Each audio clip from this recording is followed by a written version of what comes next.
एक टॉपर के इंटरव्यू ने फिर वो सवाल खड़ा कर दिया जो गहरा है शिक्षा व्यवस्था पर, और उसी पर आज लपेटे में लिए जाएंगे नेताजी। हमारे साथ बीजेपी से सुधांशु त्रिवेदी जी मौजूद हैं।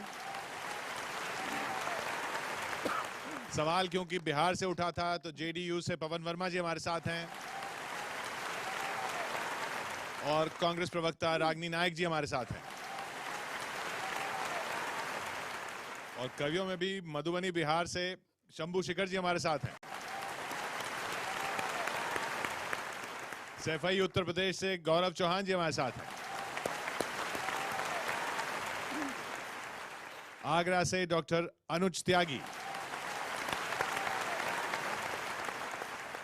और उत्तर प्रदेश से ही डॉक्टर रुचि चतुर्वेदी हमारे साथ हैं।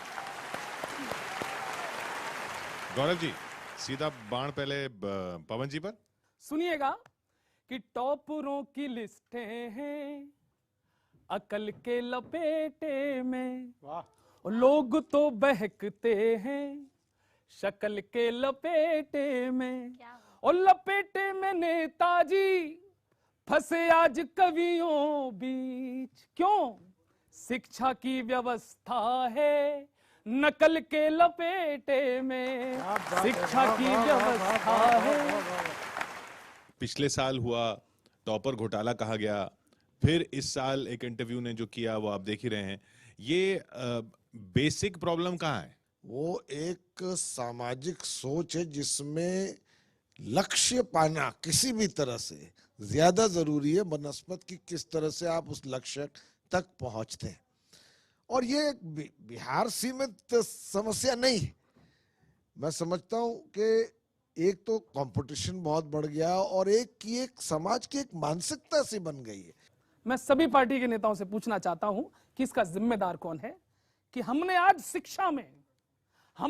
शिक्षा में साख ये कमाली है, प्राइवेट विद्यालय सबकी नियत काली है, और लखनऊ से पटना तक सिर्फ एक धंधा है, माफिया है, टेंडर है, नकल की दलाली है। माफिया है, टेंडर है, ये तो सबकी सरकारों में हुआ है। जिस टॉपर का आपने अपनी बड़ी सुंदर कविता में जिक्र किया वो आज जेल में है। और इस बार मैं ये भी कह दूं कि रिजल्ट्स बिहार में इतने खराब इसलिए भी आए हैं कि और सख्ती से वहां पर जो नकल की प्रथा चली आ रही थी, जिसको लोग फॉर ग्रांटेड लेते थे, उसको रोकने की कोशिश की है। तो कोशिशें तो जारी हैं, पर समाज को भी बदलना होगा। नहीं, सरकार क्या इस बात से अपनी जिम्मेदारी से हट सकती है कि भाई ये सामाजिक समस्या है? नहीं, बिल्कुल नहीं हट सकती। पर आप भी जानते हैं कि समाज को बदलना एक ओवरनाइट काम तो हो नहीं सकता, धीरे धीरे होता है। अब जो सख्ती बरती है, अगली बार स्टूडेंट समझ जाएगा कि कोशिश चाहे पुरजोर हो, नकल करना मुश्किल होगा। कोई टॉपर अगर अपनी एज को या उम्र को गलत बता करके दिया है, जिसके पास वो हुनर है ना प्रतिभा है। बीएसईबी का जो चेयरमैन है वो भी जेल में है, उसके साथ कई अफसरान भी जेल में है। एक कोशिश हो रही है कि जो आप समझते थे कि नॉर्मल चीज है उसको बदलने की। समय भी लग सकता है पर कोशिश में कमी नहीं। शंभू जी। जी नमस्कार सर, मैं तो बिहार से ही हूँ और मेरी क्या कामना है? पंखों के बिना जो उड़े चौपर नहीं बनना, पंखों के बिना जो उड़े चौपर नहीं बनना, जो मुफ्त में बिकता हो वो ऑफर नहीं बनना। भगवान चाहे 4 दफा फेल करा दो, पर अब मुझे बिहार का टॉपर नहीं बनना, पर अब मुझे। आप भी मैं एक छोटे से शेर से दे दूं। न थी हाल की जब हमें अपनी खबर, रहे देखते औरों के ऐबो हुनर। नहीं हाल की थी जब हमें अपनी खबर, रहे देखते औरों के ऐबो हुनर, पड़ी अपनी बुराइयों पे जो नजर, तो निगाह में कोई बुरा न रहा। तो मैं आपसे ये कहना चाहता हूं कि जब तक हम और आप, आज आप वहां बैठे और हम आपकी कविता सुन रहे हैं। जी जी। पर आप और हम सब मिलकर जब तक इस मुहिम में शामिल नहीं होंगे तो शायद ये बदलाव जो हम चाहते हैं आएगा। अच्छी बात कही थी पवन जी आपने, मैं वहीं पर आपको जवाब देना चाहता था और उम्मीद करता हूं आप जिम्मेदार हैं तो शायद आप जवाब दे दें। घपले के पुजारी ही सभी तंत्री बने, बस चोर उचक के ही यहाँ संतरी बने। तो पर सभी सलाखों के पीछे, तो पर सभी सलाखों के पीछे ही बंद है, जो 9वीं 10वीं फेल वही मंत्री बने, जो 9वीं 10वीं फेल। किशोर जी ये हकीकत तो है। गौरव जी, मैं आपको बीच में रोक रहा हूँ। मेरा सवाल ये है कि ये बार बार जैसे पवन जी भी कह रहे हैं, समाज पे जिम्मेदारी डाल के सरकार कैसे बच सकती है? या हम जब कहते हैं कि जनता को और सरकार को मिलके करना है, तो उसमें तो फिर जनता पे ही आ गया सब कुछ। देखिए, यहाँ पर दो बातें कही गई। एक तो कि सभी की सरकारों में ऐसा रहा है, और दूसरा अभी पवन जी ने कहा कि नहीं, सबको मिलकर ही ये करना होगा। मैं दोनों बातों का उत्तर देता हूं। ऐसा नहीं है जनाब, सबकी सरकारों में रहा है। हमारी जब सरकार पिछली बार स्पष्ट बहुमत की आई थी उत्तर प्रदेश में 91-92 में, और जब वर्तमान गृह मंत्री और उस समय शिक्षा मंत्री थे उस सरकार में, जब नकल पे हम कड़ा कानून लाए थे, तो उसके बाद क्या हुआ था? जब 93 का चुनाव हुआ तो मुलायम सिंह यादव जी ने कहा कि हम बिल्कुल खत्म कर देंगे, नकल के ऊपर कोई रोक नहीं रहेगी। इस ढंग से हम सबको साथ में लेके चलेंगे। तो मेरे विचार से पहले यह विचार बदलना होगा राजनीतिक दलों को। समाज के ऊपर जिम्मेदारी डालने से काम नहीं चलेगा। और एक और बात कहूंगा, देखिए आज बिहार वो प्रांत जहां से ज्ञान का पूरा प्रकाश निकला पूरी दुनिया के लिए, जहां नालंदा था, जहां बोध गया था, वहां पे आज हालात इस स्थिति में पहुंचे, तो जो लोग अपने को बिहार का सबसे बड़ा प्रतिनिधि मानते हैं उनके लिए बहुत ही बड़ा चुनौती की बात है। और जिसे अभी वर्मा जी ने एक शेर में कहा था ना, अरे भाई ये तो वो पुराना दोहा है कबीर का, बुरा जो देखन में चला बुरा न मिलिया कोई, जो दिल खोजा आपना मुझसा बुरा न कोई। आइए बिहार में हुई परीक्षा का एक दृश्य दिखाता हूं आपको कि 12वीं की परीक्षा में अपने बेटे को नकल कराते बाप से हमने पूछा, क्यों देश की शिक्षा व्यवस्था पर दाग लगाते हो? बाप होकर बेटे को नकल कराते हो? बाप बोला, रहने दीजिए श्रीमान, काहे की नैतिकता और काहे का ईमान। मेरे 2 बेटे हैं, दोनों परम गधे हैं। मेरे 2 बेटे हैं, दोनों परम गधे हैं। हम भी अब केवल इसी आस में सदे हैं कि इन गवारों को नौकरी तो मिलने से रही, कहीं और पेल देंगे। गृह दशा अच्छे हैं, राजनीति में धकेल देंगे। गृह दशा अच्छे हैं, राजनीति में धकेल देंगे। इसलिए आप बीच में टांग मत अड़ाइए। हो सके तो आप भी मेरा सहयोग कराइए। अब तालियां मांगे कि नकल हम इसलिए करा रहे हैं। बाप बोला, बिहार के परिदृश्य से देखना, नकल हम इसलिए करा रहे हैं ताकि इस बुड़वक के सर पर सियासत का तंबू तन जाएगा। 12वीं पास होगा तो कम से कम किसी प्रदेश का उप मुख्यमंत्री तो बन जाएगा। आज भी पवन जी आप जैसे लोग अपवाद हैं राजनीति में।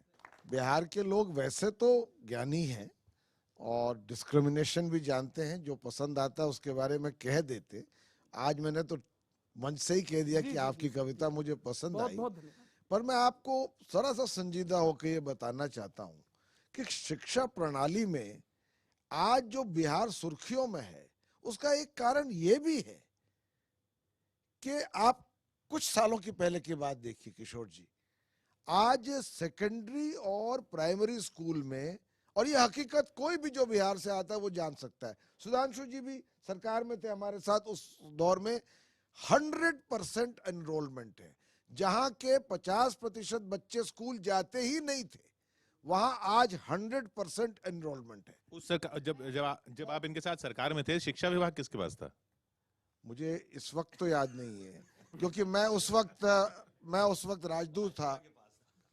चलिए, नहीं उन्होंने खुद अपनी तरफ, मैं आपके पास आ रहा हूँ, उन्होंने खुद ही अपनी तरफ बॉल घुमाई है। शिक्षा विभाग आपके पास था, आपने कहा नीतीश कुमार मुख्यमंत्री थे और सुशील मोदी कहते थे प्रधानमंत्री बनने के काबिल। देखिए, बिल्कुल उन्होंने सही कहा। उत्तर प्रदेश में कर दिया तो बिहार में क्यों नहीं किया? नहीं, मैं उसी पे आ रहा हूँ। देखिए, जब हमारे साथ सरकार थी कभी ऐसे दृश्य दिखे? क्यों नहीं दिखे? जब हमसे गठबंधन टूटा, मैं कविता में जवाब दे रहा हूँ। देखिए, जब गठबंधन टूटा था तो नीतीश कुमार जी ने एक रहीम का दोहा सुनाया था कि जे रहीम उत्तम प्रकृति का कर सकत कुसंग, चंदन विष व्यापत नहीं लिपटे रहत भुजंग। मगर हकीकत जानते क्या है? हकीकत ये नहीं है। जहां आप जैसी संगत में बैठते हैं, रहीम का जो दूसरा दोहा है क्या है?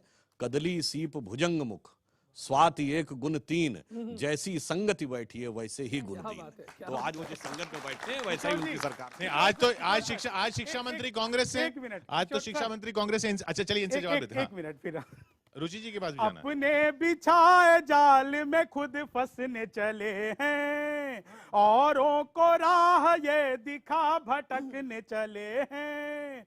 शासन में जिनके होता हो व्यापम सा घोटाला, वह दूसरों को याज व्यंग कसने चले, वह दूसरों पे। रागनी जी आऊंगा आपके पास। हाँ, मैं व्यापम पे जवाब तो ले लूं।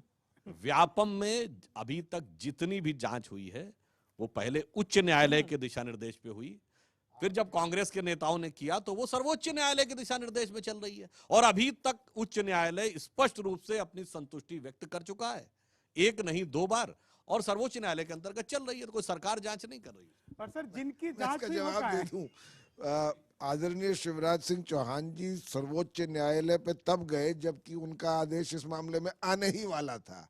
और मैं एक बात जरूर ये पूछना चाहता हूं कि जो ये पिंजड़े का तोता है, उसका नाम नहीं लेता हूं मैं, वो बाकी जितने प्रदेश है जहां पर बीजेपी शासित बीजेपी की सरकार नहीं है, वहां पे तो दनादन सीबीआई की इंक्वायरी हो रही है और भ्रष्टाचार के खिलाफ लड़ाई होनी भी चाहिए। पर व्यापम पर किस गति पर काम चल रहा है तहकीकात का? ललित मोदी कांड में क्या हो रहा है? गुजरात में क्या हुआ था लैंड स्कैम में? छत्तीसगढ़ में पीडीएस स्कैम में? छोड़िए, मैं ये उच्च शिक्षा की बातें होंगी। ये उच्च शिक्षा की बातें हो गई, तो मैं उस पर नहीं जाना चाहता हूं। रागनी जी, अब तो शिक्षा मंत्री बिहार में आपकी पार्टी से हैं। सुधांशु जी कह रहे हैं हमारे टाइम में ऐसे नहीं तस्वीरें आती थी, अब आ रही लगी। देखिए, शुरुआत तो ये कह के करना चाहूंगी कि निंदक नियरे राखिए, आंगन कुटी छबाए, बिन पानी साबुन बिना निर्मल करे सुभाए। तो मोदी राज में जहां पर असहमति को कुचलने की हर प्रयास हो रहा है, वहां हम आपकी आलोचना को और कवियों की आलोचना को भी सकारात्मक, पर नकल से मोदी राज का क्या मतलब? मैं आ रही हूँ, आलोचना को सकारात्मक रूप से लेते हुए मैं आपका जवाब देना चाहूंगी। देखिए, कांग्रेस पार्टी का मानना है कि शिक्षा में सुलभता और गुणवत्ता 2 चीजें हैं जिन पर काम करना बहुत जरूरी है। सर्व शिक्षा अभियान के तहत हमने राइट टू एजुकेशन के तहत ये इंश्योर किया कि ज्यादा से ज्यादा बच्चे स्कूल पहुंच सकें। दूसरा जो पहलू गुणवत्ता का आता है, उसमें बिहार में क्या हुआ मैं आपको बताती हूँ। पिछली बार यही मीडिया जो अलग अलग स्कूलों में दिखा रहा था कि किस तरह से नकल हो रही है, कैसे दीवारों पे चढ़कर, 1 साल में हमने उस पर पूरी तरीके से कड़ाई से सख्ताई से काम हुआ। कोई मीडिया चैनल ये नहीं दिखा पाया कि कहीं इस बार नकल हुई हो।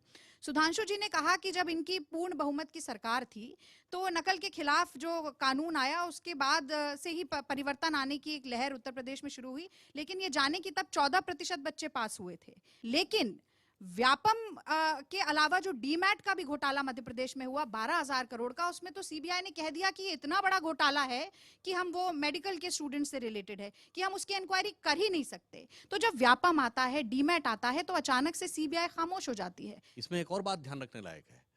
अरे भाई, कांग्रेस ने भी एक नकल करनी शुरू की है। जब राहुल गांधी ने कहा कि आरएसएस की विचारधारा को समझने के लिए हम उपनिषद और गीता पढ़ने की शुरुआत कर रहे हैं। अब सुनिए, इसको मैं एक शेर में कहूंगा जो उनको शायद उनकी विचारधारा ज्यादा वो खाएगा। आपने मोमिन का शेर सुना होगा ना, वो राहुल गांधी पे सही बैठता है। सारी उम्र गुजारी है इश्क के बुता में मोमिन, इस उम्र में अब क्या खाक मुसलमान हो गए। टॉपिक बदल जाएगा। मैं इधर ही अच्छी कविता इधर भी चली, बस मैं एक लाइन इनसे लेके फिर आपके पास आ रहा हूँ रुचि जी।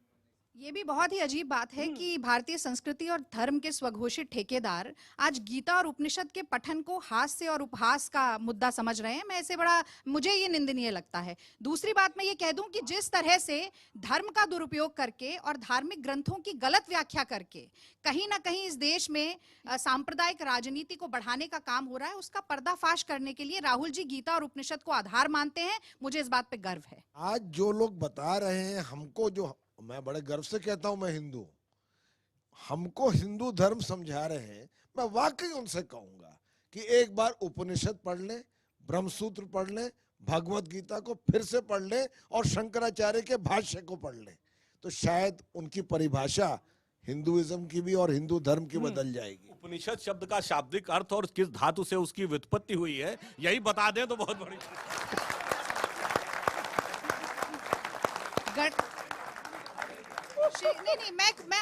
नहीं, मैं आपसे भी ये पूछना चाहती हूँ कि गणेश जी के सर को प्लास्टिक सर्जरी की देन बताने वाले और कर्ण की उत्पत्ति को जेनेटिक साइंस बताने वाले प्रधानमंत्री जी को कितना उपनिषद और गीता और आध्यात्मिक ज्ञान है, जरा इस सवाल का भी जवाब देना चाहिए।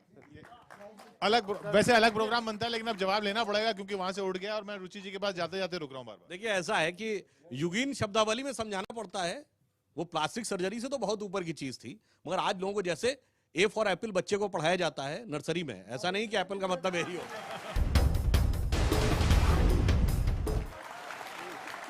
मैं उसी विषय पर आना चाहती हूँ जिससे आपने प्रारंभ किया था कि 45 के पापा 14 के कैसे हो गए। 45 के पापा 14 के कैसे हो गए, और हद तो तब हो गई परीक्षा देने को वो गए। नौकरिया के लालच में कर डाली उम्र तिहाई, शिक्षा के मूल्यों को एक पल में ही वो धो गए। शिक्षा के मूल्यों को वो एक पल में ही धो गए।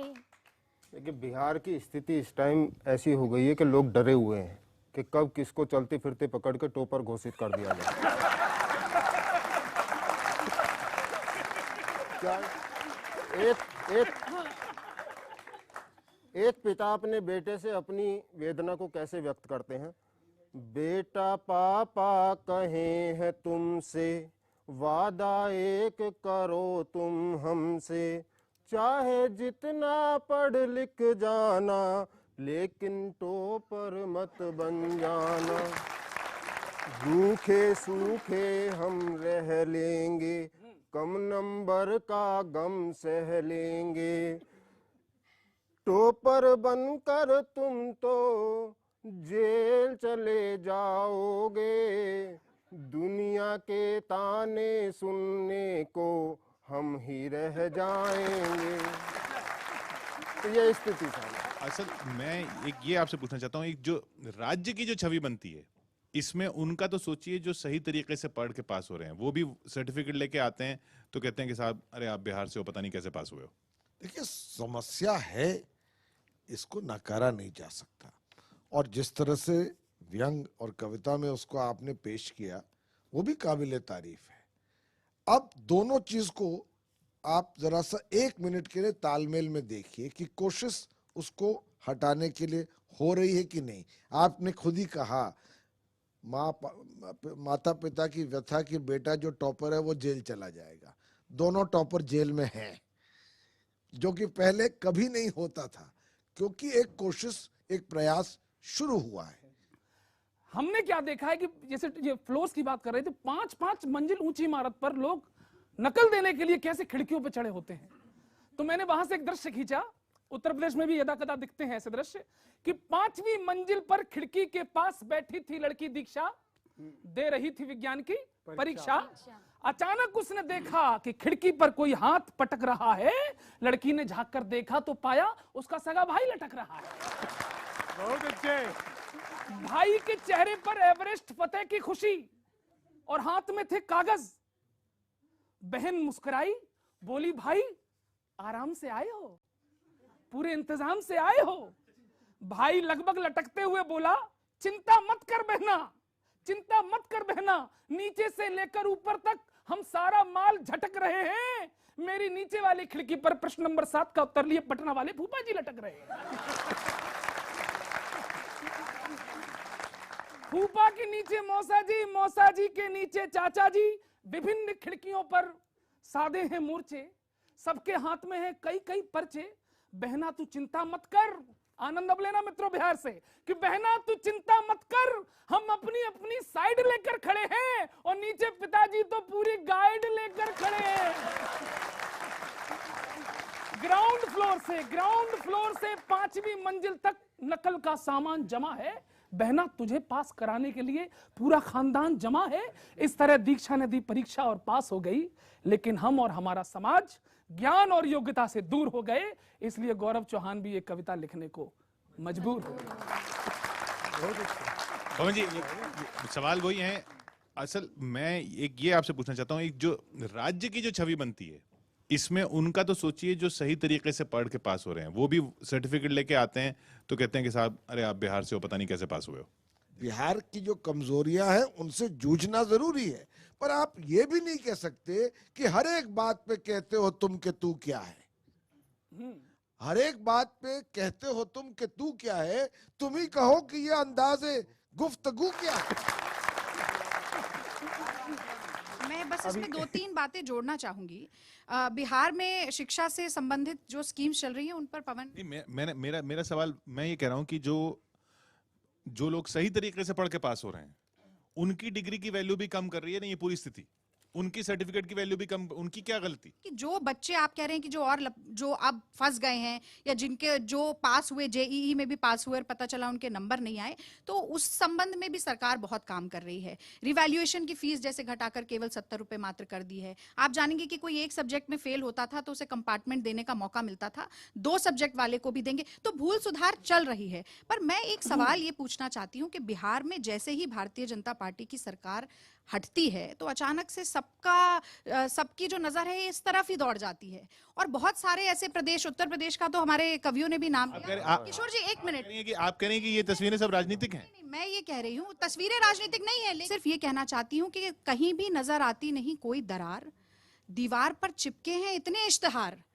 और अखबार में पढ़कर यूं लगा हम भी देखते अगर इधर आती बाहर। तो कोई भाजपा के आने के बाद शिक्षा क्रांति हो गई हो देश में। मैं तो बता दूं कि बजट, एक minute Gaurav ji, budget allocation जो है वो भी 16.5% इन्होंने सरकार में आते ही शिक्षा में से हटा दिया।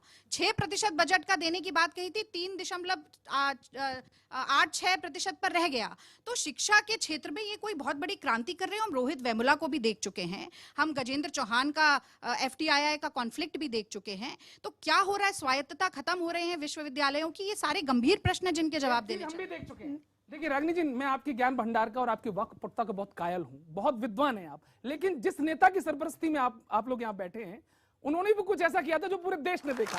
फिर आप नकल की बात करेंगे, एजुकेशन पर आप बोलेंगे, तो मैं कहता हूं कि नकल विरोध में मत बोलिए कांग्रेस वालों, नकल विरोध में मत बोलिए कांग्रेस वालों। नकल मिटाने के लक्षण तो नहीं दिखते हैं, नकल मिटाने के लक्षण तो नहीं दिखते हैं, और पढ़ के गीता अकल बढ़ाएंगे क्या राहुल जी? शोक संदेश तक तो टीप कर वो लिखते हैं।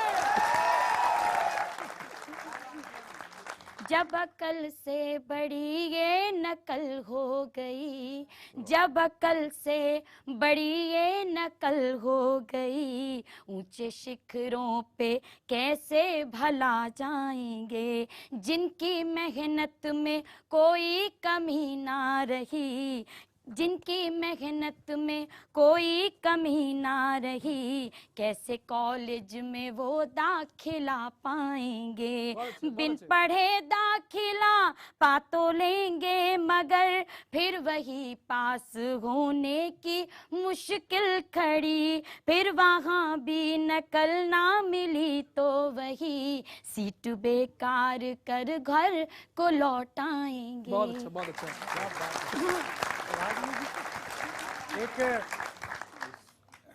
रागिनी जी, मैं एक मशवरा है एक, आप तो जिस समय पे आप DU की प्रेसिडेंट थी, उस समय मैं भी पढ़ता था तो आपसे मेरा वैसे पुराना परिचय है, लेकिन नेता होकर के लोग भूल जाते हैं, तो आप वैसे ही भूल गई हैं। गीता का चाहे जितना आप जाप करा लो, या फिर विपस्सना का आप ताप करा लो, चंदन से लेके रूबी जहां टॉप कर रहे, तुम भी वहीं से अपना नेता पास करा लो।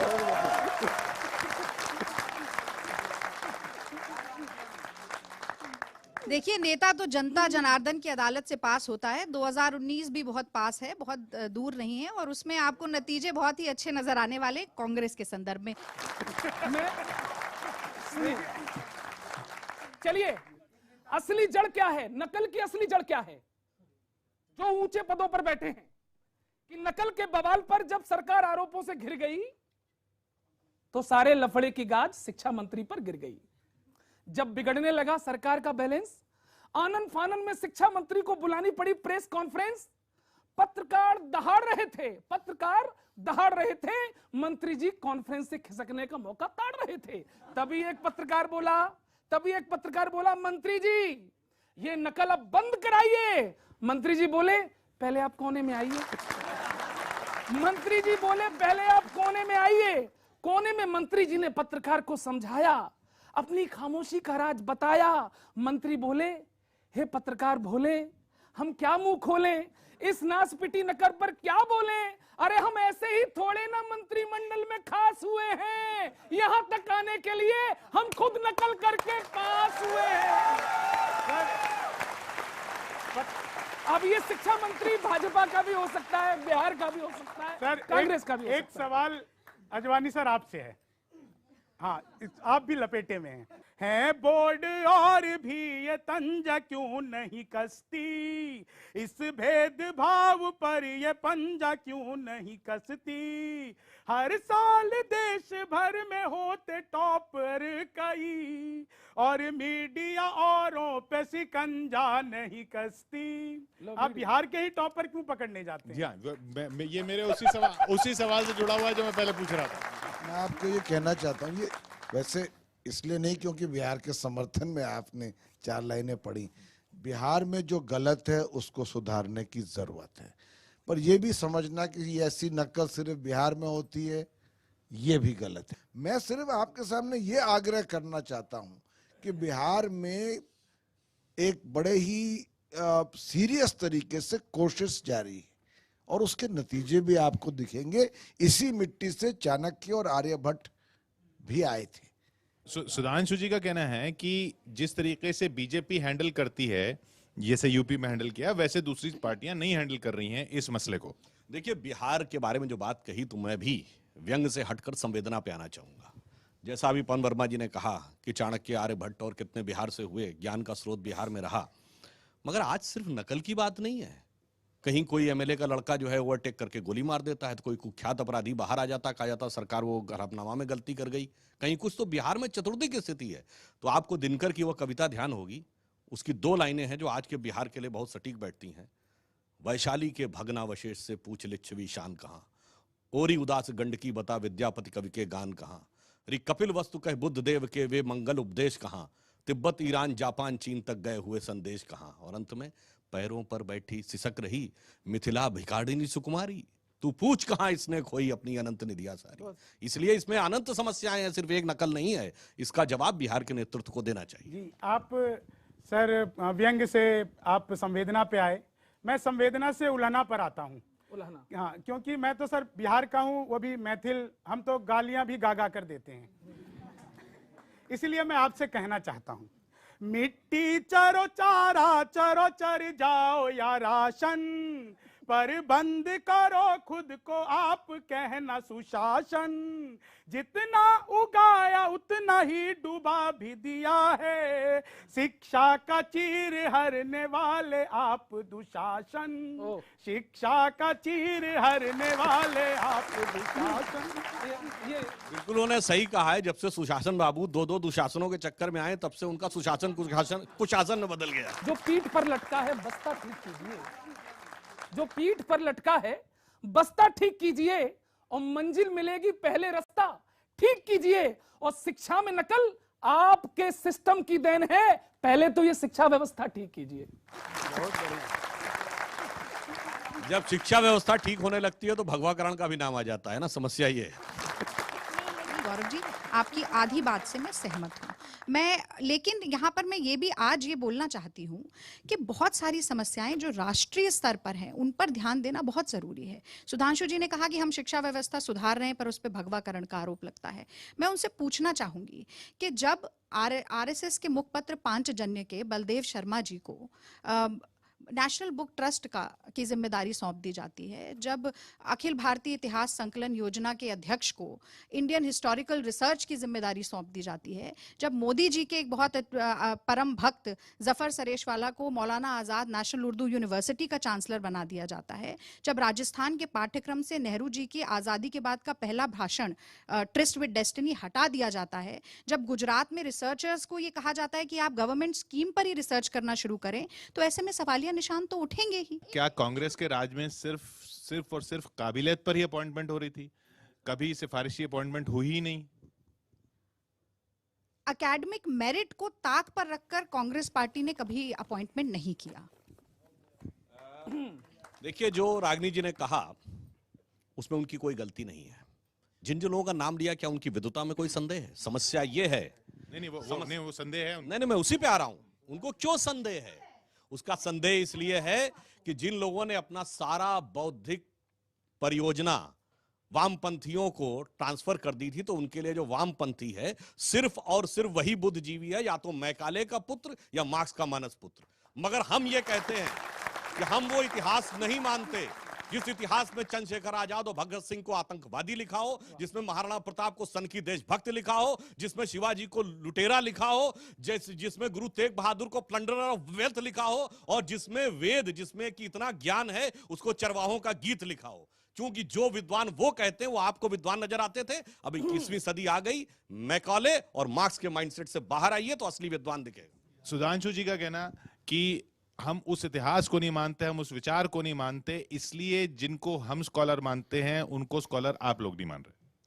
देखिए, ऐसा है कि मैं सुधांशु जी के आलोचना से कुछ हद तक राजी हूं और बहुत हद तक नहीं हूं, क्योंकि एक मिडिल ग्राउंड की जरूरत है, जहां पर जो अगर जरा सा हमारी बात से राजी न हुआ तो वो वामपंथी बन गया, वो देशद्रोही बन गया और एंटी नेशनल हो गया।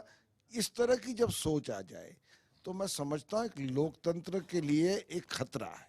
और सुधांशु जी, इसको आप राजनीतिक परिप्रेक्ष्य में न लें, और वो ये है कि आप अगर कोई किसी भी बात में आपसे जरा सा मतभेद हो तो उसको ये मत सोचिए कि देश हित में नहीं। बस मेरी ये आपसे अनुरोध है। कांग्रेस ने बहुत योगदान दिए हैं। एक बहुत बड़ा योगदान है मिड डे मील जो दिया है हमारे शिक्षकों को, जिस ड्यूटी पर लगाया है, उसमें शिक्षकों की हालत क्या हो गई है सुनिएगा कि कागज कम और स्याही ज्यादा लगते हैं, कागज कम और स्याही ज्यादा लगते हैं, मेहनत कम अंगड़ाई ज्यादा लगते हैं। और जब से मिड डे मील बना तब से टीचर, जब से मिड डे मील बना तब से टीचर कम हलवाई ज्यादा लगते हैं, टीचर कम। सवाल वही है कि टीचर मिड डे मील क्यों बना? आप बच्चों को, आपने मिड डे मील क्या आप मजाक बना रहे हैं? ऐसे भी परिवार हैं जहां पर बच्चों को मिड डे मील नहीं मिलता है। आज भी इस देश में वैश्विक स्तर पे सबसे ज्यादा गरीब लोग रहते हैं, और उनके बच्चों को स्कूल में भेजने के लिए अगर सरकार प्रयास करती है कि मिड डे मील दे, चाहे वही एक कारण हो कि वो स्कूल जाए, तो उसका वो मजाक का एक सब्जेक्ट नहीं बनता है। देखिए, ऐसा है कि मिड डे मील की गुणवत्ता एक विषय है, और मिड डे मील क्यों लाया गया उसका रीजन था कि गरीबी की रेखा के नीचे बहुत से ऐसे बच्चे हैं जिनके माँ बाप कहते हैं हमारा बच्चा स्कूल जाएगा तो खाएगा क्या, खाने का भी जुगाड़ नहीं था, तो इसलिए वो लाया गया था। उसके अंदर जो गलतियां हैं, भ्रष्टाचार है, वो एक अलग पक्ष है। उत्तर प्रदेश के एक पारंपरिक छात्र को एक गैर पारंपरिक शिक्षक ने नकल करते हुए पकड़ा, शिक्षक छात्र पे अकड़ा, बोला ये जो तुम कर रहे हो इसे ईमानदारी पर लगा बट्टा कहते हैं। छात्र ने कमर के नीचे से कुछ निकाला और बोला गुरुजी इसको देखे हो, इसको देसी कट्टा कहते हैं। ये उत्तर प्रदेश में होता है। और काहे की नकल, काहे की बेईमानी, नकल पर ही तो टिकी है भारत की कहानी। नकल से ही हमने बना दिया संविधान, नकल से ही हमने बदल दिए परिधान, नकल से ही हमने बदल दिए प्रधान। नकल करते ही हम धोती से पैंट पर आ गए, छावनी से चले थे कैंट पर आ गए, छावनी से चले थे कैंट पर आ गए। नकल का बाजार, नकल की शिक्षा व्यवस्था, नकल का कानून है, नकल की सरकार है, नकल का जुनून है। इसलिए गुरुजी, नकल के विरोध में आपका हर भाषण बेकार है। हम तो नकल करेंगे क्योंकि नकल करना हमारा जन्मसिद्ध अधिकार है। जो गौरव जी ने अभी नकल को थोड़ा व्यापक परिप्रेक्ष्य दिया कि हम किस कदर नकल करते चले जा रहे हैं पीढ़ी दर पीढ़ी, उसे एक पंक्ति में कहना चाहूंगा, वेशवाणी तत्व दर्शन दूसरों से यह सभी ले, विकृति को हम ग्रहण करते, निज प्रकृति को आज भूले। इस विदेशी नकल को अब अस्मिता क्या मान ले, हम हो गए हैं स्वप्न सब साकार कैसे मान ले। ऐसे क्यों बनते हैं कि कुछ भी जानते न हो, ऐसे क्यों बनते हैं कि कुछ भी जानते न हो, औरों को छोड़ो खुद पे हाथ डालते न हो। मंत्री भी फर्ज डिग्रियां लेके जो घूमे तो बच्चे करें जो टॉप बुरा मानते क्यों सही बात है, सही हो। बात है। सिर्फ अंक पाने वाली होड़ के ना रंग भरो, सिर्फ अंक पाने वाली होड़ के ना रंग भरो, मन ध्यान बीच ज्ञान चित्र भी तो लाइए। और कोचिंगों से ज्यादा श्रम कक्षाओं में कर सके, शिक्षकों में ऐसा ही चरित्र भी तो लाइए, शिक्षकों में ऐसा ही चरित्र भी तो लाइए। और ज्ञान शिक्षा मित्र गैस के सिलेंडर भराते रहें, शिक्षा मित्र गैस के सिलेंडर भराते फिरें। अरे ज्ञान भर सके वो शिक्षा मित्र भी तो लाइए। और शिष्य निकलेंगे, शिष्य निकलेंगे राम अर्जुन से, शिष्य निकलेंगे राम अर्जुन के जैसे, किंतु पहले आप द्रोण विश्वामित्र भी तो लाइए। तो एक पंक्ति कह के समाप्त करना चाहूंगा, हमें उसी स्थिति में भारत को दोबारा पहुंचाना है कि मैं अखिल विश्व का गुरु महान, देता विद्या का अमरदान, मैंने दिखलाया मुक्ति मार्ग, मैंने सिखलाया ब्रह्म। आप देखते रहिए न्यूज़ 18 इंडिया। बहुत बहुत शुक्रिया आप सभी का हमारे साथ यहाँ जुड़े रहने के लिए। सुधांशु जी आपका भी बहुत बहुत शुक्रिया, पवन जी बहुत शुक्रिया आपका, रागिनी जी बहुत शुक्रिया आपका। देखते रहिए आप न्यूज़ 18 इंडिया।